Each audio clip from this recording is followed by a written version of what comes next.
Hey everyone, welcome back to another subscriber requested video. These next two videos I'm going to be doing are requests by Sean McIntosh 8201, and he has requested that I do my ranking of the portrayals of both Michael Myers and Leatherface. So the first video here, I'm going to do my portrayals ranking of Michael Myers. Now, Halloween is my second favorite horror franchise. If you know me, you know what my number one is. If you don't, it's Friday the 13th. Now you know. Halloween has always been special. I love watching these movies on the day of Halloween. Sometimes the night before too, just to get started. But it's a great franchise. The portrayals of Michael have been quite unique over the years, and they have definitely been different from movie to movie. But just remember, this is all opinion. This is my opinion, and we're not always going to agree. Just be respectful in the comment section. If there's anything rude or anything like that, I will remove the comment. But just remember, this is all fun. This is all opinion, of course. So let's have some fun with it. There are, of course, 12 Halloween movies currently in the franchise. There's a lot of different timelines. But let's start at number 12. Halloween Resurrection. The portrayal of Michael in there was goofy. I think they did him dirty. They did Jamie Lee Curtis's character dirty. But that's for another video. And overall, this was a movie that just didn't need to be made. Now, I like the story. I like what they were trying to do. But man, they made Michael look so stupid.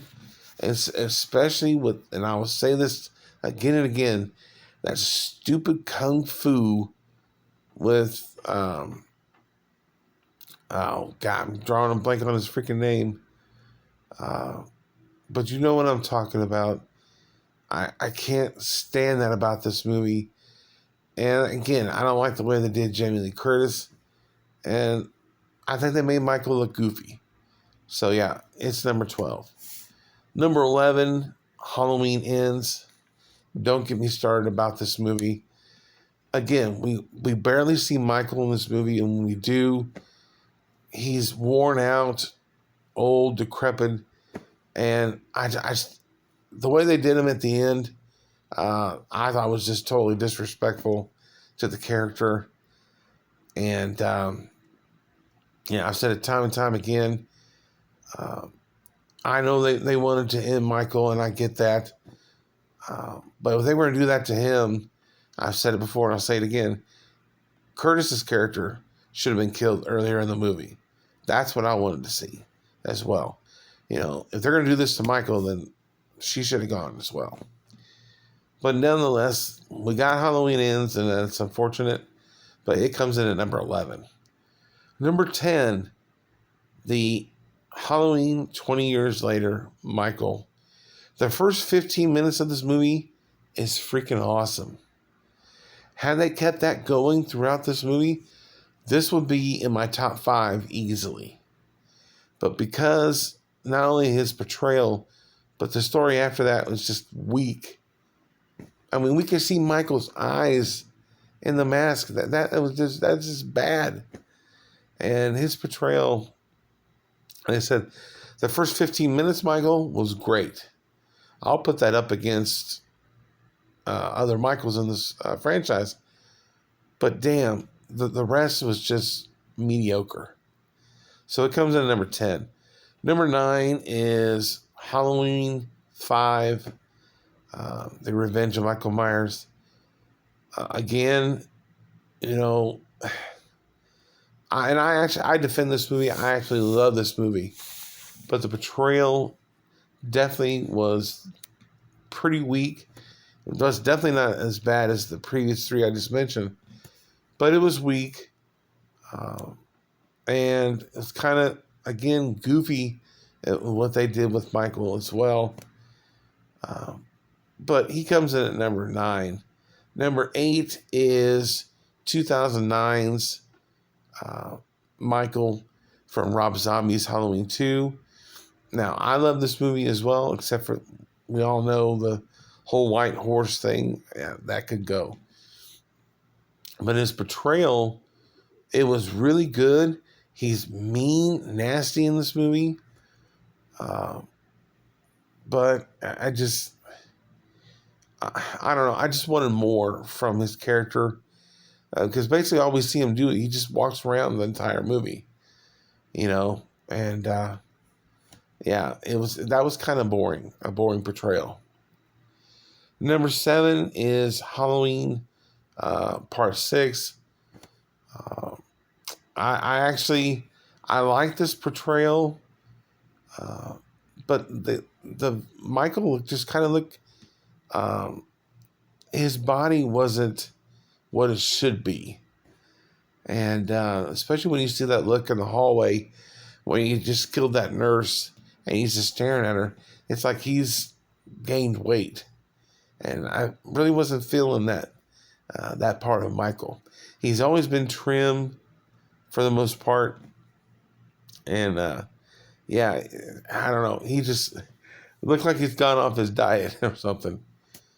But yeah, Halloween 6 comes in at number 7. Number 6 is Halloween Kills. Now, I absolutely loved this Michael in this movie.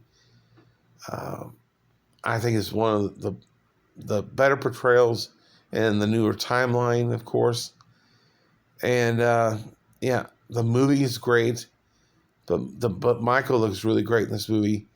And he gets to exact revenge on some older characters as well. But yeah, Halloween Kills portrayal comes in at number 6.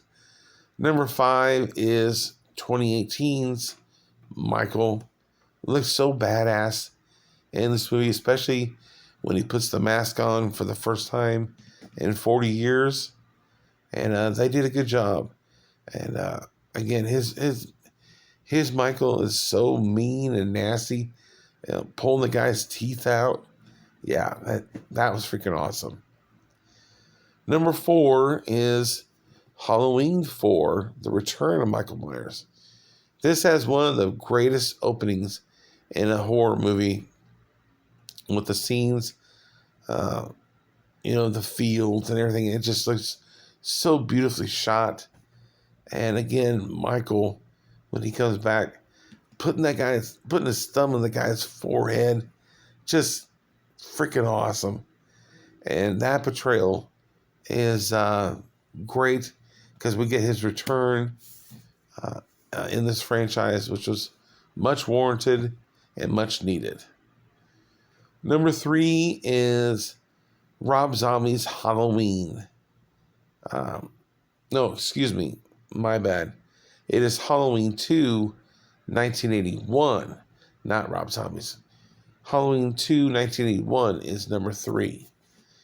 I like this. This is the best sequel in the franchise. And I love the fact that it takes place on the same night. But the portrayal in this movie of Michael is, this is where you get to see his mean side for the first time. Or I say nastier side. Because he just goes all out in this movie with his kills. And he didn't have to be 7 feet tall to be intimidating and or strong. I mean, you see, he picks that nurse up with the one hand. And yeah, I love this version of Michael. Nice, slow walking. And some people hate it, but I love it. It comes in at number 3. Number 2 is Rob Zombie's Halloween 2. Or Halloween. I'm screwing it up. 2007's Halloween for Rob Zombie. This is when we're introduced to Tyler Mane playing Michael. And I love the portrayal of Michael when he was a kid as well. This is a very underrated movie when it comes to this franchise. And in my opinion, it is the best movie with Michael outside of the original timeline. And Tyler Mane does a great job. I can't remember the actor's name who plays the younger version of Michael, but he does a great job as well. And I love seeing the childhood and how it got started. His life at home was really nasty, and yeah, it was just great. I love this portrayal of Michael, but it ain't number one, and we all know what number one is. That's the original 1978 Michael Myers. This is the OG. This is how the franchise got started. You know, Michael, we get to see him as a 6-year-old kid, which I actually love that portrayal as well. And then we get to see him as an adult, the whole stalking and everything. It just gives me the chills to know that someone's just watching them. And the shot of him across the street, the house, and that lighting is the best shot of Michael from a distance. Just so intimidating and so great. But his portrayal in this movie is by far the best, in my opinion. So in the comment section below, if you guys have seen all these movies, what is your favorite portrayal of Michael Myers? Let me know in the comment section below. But other than that, I thank you guys for watching, and I'll see you in the next subscriber requested video.